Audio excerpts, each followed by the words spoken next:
de Lesbos. Personal médico y rescatistas señalan que la cifra de víctimas podría aumentar, dado que los supervivientes no tendrían clara la imagen de cuántos pasajeros iban a bordo de la nave. Bueno, recordar que Suecia en promedio es quien per cápita recibe más cantidad de refugiados, siendo Alemania el que por número lo hace, ¿no? Y los dos países están tratando de ver cómo se adaptan a este flujo migratorio que los ha tomado en gran parte por sorpresa, sobre todo frente a esta decisión de Angela Merkel de aceptar a los sirios que lleguen refugiados y devolverlos al país donde ingresen en Europa, ¿no? En el caso de Alemania, bueno, están tratando con la organización que tienen, y leía unas declaraciones de Alemania que decía vamos a usar nuestra organización, pero también nuestra flexibilidad. Y los alemanes decían, bueno, hemos sido flexibles, vamos a ver cómo vamos a hacer. Entonces es un periodo de transición que implica no solo cómo alojarlos, también cómo educar a los inmigrantes, a los refugiados que llegan y cómo insertarlos en la sociedad alemana, ¿no? Por ejemplo, la cantidad de profesores más que necesitas. Sí. Bueno, una cosa es básicamente el papel que adoptan los estados, digamos, europeos frente a la crisis humanitaria, a la crisis de los refugiados.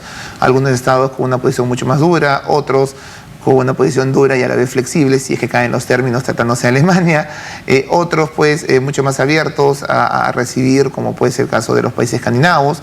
Sin embargo, un escenario distinto es cómo la sociedad pues recibe a los refugiados más allá de los estados o los gobiernos, cómo la sociedad los recibe.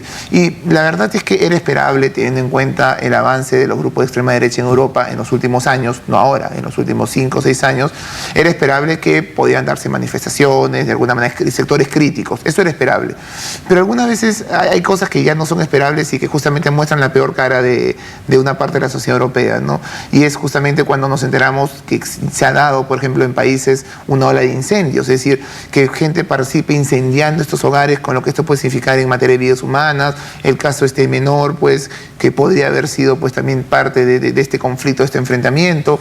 Ese tipo de manifestaciones desde la sociedad son las que muestran la peor cara de Europa y algunos les hacen preguntar si realmente Europa aprendió de algo en los últimos 60 años de situaciones pues, en las cuales pues, se podría estar repitiendo, ¿no? Son terribles y dramáticas, a incluir también el atentado con cuchillo contra la candidata a la alcaldía en Colonia, ¿no? Pero siendo así de dramáticas, censurables, son minoritarias.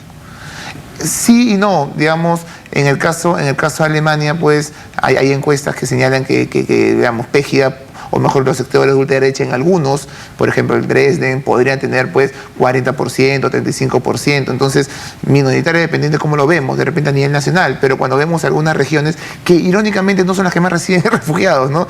Sin embargo, hay regiones que tienen un alto porcentaje de personajes que apoyan, por ejemplo, este movimiento como Pegida, así que la respuesta a esa pregunta pues es relativa dependiendo de cómo nos enfrentemos a la misma. En la víspera de la cumbre internacional, el secretario de Estado estadounidense John Kerry se reunió con diplomáticos de Rusia, Turquía y Arabia Saudita para avanzar las negociaciones de la guerra interna en Siria.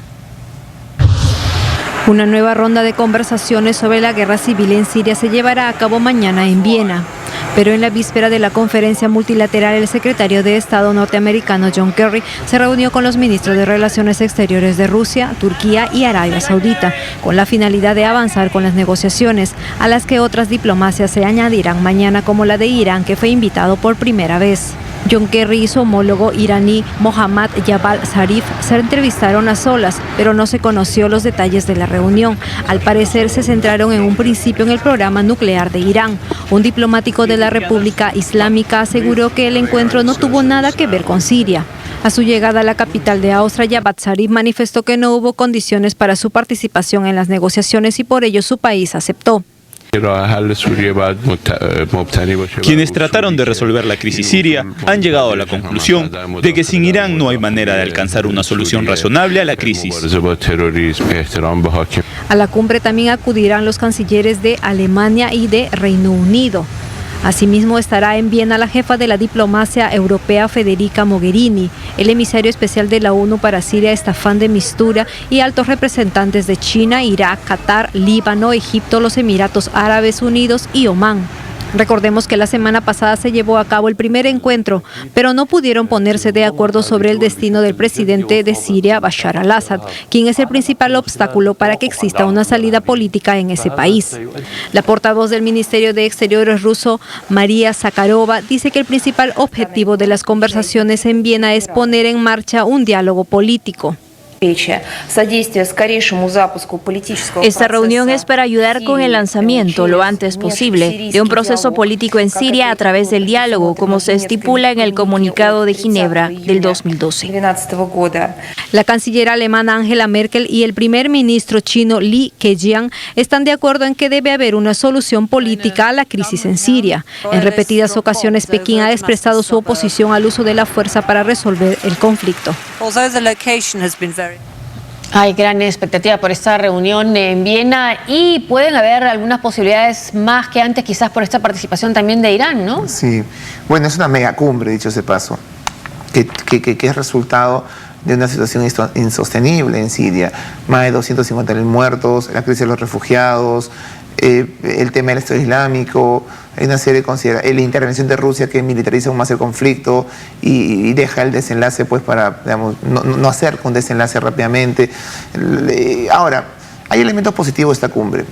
Un elemento positivo es la percepción de Irán, es decir, la percepción de todos los actores implicados. Digamos, está Arabia Saudita, está Irán, está Rusia, Estados Unidos. Están muchos actores regionales y extrarregionales. Dos, otro elemento positivo es que Estados Unidos y Rusia, esta cumbre ha sido básicamente producto de reuniones previas entre Estados Unidos y Rusia, que de alguna manera han sentado las bases de la agenda a discutir, lo cual pues también es positivo tener ya que hayan preacuerdos, digamos, entre los dos grandes líderes que están promoviendo esta reunión. Sin embargo, lamentablemente el tema negativo, y es que creo que se vuelven a repetir y se va a volver a repetir el tema de fondo, cómo hacer una transición. ¿Qué significa una transición? Para algunos países y inclusive los rebeldes sirios es imposible pensar una transición con Assad, a diferencia de Irán y de Rusia. Obviamente detrás están otro tipo de juegos, intereses pues de cada uno de los estados en torno, por ejemplo, a la influencia chiita o sunita pues en el país, pero también hay posiciones un poco más intermedias como la de Estados Unidos, que ya estaría de alguna manera cediendo a establecer una transición en parte, donde Assad tenga una participación en un momento, pero en otro día no, y eso pues de alguna manera está haciendo del debate un poco más interesante, aunque sigo creyendo que el tema de Assad va a seguir siendo la principal piedra para una decisión en torno al tema de Siria. Hacemos una pausa, regresamos con lo último.